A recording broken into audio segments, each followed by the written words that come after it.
وہ ایک فقیر بادشاہ کے دربار میں جا نکلا نا، تو کہا کہ بادشاہ یہ تخت و تاج کیا ہوتے ہیں، اس کی کوئی قیمت نہیں ہے۔ تو بادشاہ ہنس کے کہنے لگا اس فقیر کو باہر نکالو، اسے کیا پتا ہے کہ تخت و تاج کیا ہوتے ہیں، اس کی لذت کیا ہوتی ہے۔ جب خدام کھڑے ہوتے ہیں، استقبال کر رہے ہوتے ہیں، جب تخت پہ بیٹھے اور ساری رعایا نیچے بیٹھی ہوتی ہے، اس نے کہا نکالو فقیر کو، اس کو کیا پتا۔ بادشاہ ایک دن شکار کرنے گیا تو وہاں اس کا گھوڑا جو ہے وہ سرکش ہو گیا اور ایسی جگہ پہ لے گیا کہ جہاں نہ پانی تھا اور نہ کوئی اور چیز۔ بادشاہ وہاں ہانپ رہا ہے کہ وہی فقیر مشکیزہ ڈالے ہوئے گزرا اور آواز دے رہا ہے پانی لے لو، پانی لے لو۔ بادشاہ کی تو موت واقع ہونے والی تھی، آخری ہچکیاں تھی، تو اس نے آواز دی پانی۔ تو اس فقیر نے کہا کہ ہاں تمہارے پاس ہے کوئی قیمت پانی دینے کی؟ اس نے کہا میں بادشاہ ہوں اس ملک کا۔ اس نے کہا ہوتے ہوگے، مجھے غرض نہیں ہے، میں تو بیچتا ہوں پانی۔ اس نے کہا بابا میں بادشاہ ہوں، جو مانگو گے میں دوں گا، مجھے پانی دو، میں مر رہا ہوں۔ اس فقیر نے کہا آدھی حکومت لگے گی۔ اس نے کہا آدھی لے لینا، مجھے پانی تو دو، کیونکہ مر گیا تو ساری جائے گی۔ اس نے پانی کا گھونٹ دیا، پیاس کی شدت تھی، جب پانی کا کٹورا اس نے منہ سے لگایا تو پانی حلق میں اٹک گیا۔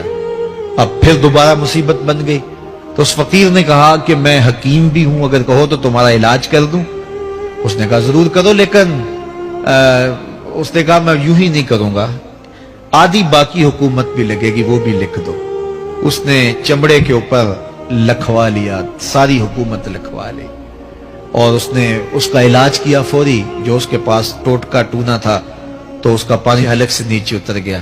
بادشاہ گھوڑے پہ بیٹھا واپس آیا، وقت گزر گیا، عرصہ بیت گیا، بادشاہ پھر تخت پہ بیٹھا تھا، وہی فقیر بھیس بدل کے دوبارہ آ گیا۔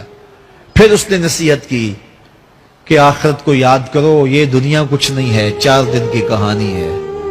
بادشاہ نے کہا تو میرا خیال ہے پہلے بھی کبھی آیا تھا، تو نہیں سمجھتا تخت و تاج کی لذت کیا ہے۔ اس نے کہا اس کی کوئی قدر و قیمت نہیں ہے، چھوڑ اسے، آخرت سب کچھ ہے۔ تو اس نے کہا نکالو اس فقیر بابے کو، یہ اس دن بھی آیا تھا تو آج پھر آ گیا ہے، اپنی راہ لے بابا۔ اس فقیر نے اپنے تھیلے سے وہ چمڑے کی دستاویز نکالی جس کے اوپر اس نے ساری حکومت لکھ کے دی تھی۔ اس نے کہا بادشاہ یہ ہے تیری حکومت کی قیمت، صرف 2 گھونٹ پانی، جس پر تو نازاں ہے، جس پر تجھے فخر ہے، تو قبل اس سے سورج مغرب سے طلوع ہو جائے، توبہ کا دروازہ بند ہو جائے، سانسیں اٹک کے حلق تک آ جائیں اور ہماری زندگی کا دفتر سمیٹ دیا جائے، اور پھر پچھتائیں ہائے جو چند لمحے ضائع کیے، ہائے جو زندگی برباد کی، وہ کیوں برباد کی۔ کل کے پچھتاوے سے بہتر آج کا پچھتاوا، زندگی پلٹ ہوگا، وقت پر کافی ہے ایک قطرہ بھی آب خوش ہنگام کا، جل گیا جب کھیت برسا می تو پھر کس کام کا۔ آئیے میں اور آپ اپنی زندگی کو مالک کی چوکھٹ پہ، مالک کی دہلیز پہ لے جائیں، اس کے حضور سچی توبہ کریں، رجوع لائیں، اپنے گناہوں سے معافی مانگیں، وہ کریم ایک آنسو سے سارے گناہ معاف کر دے گا۔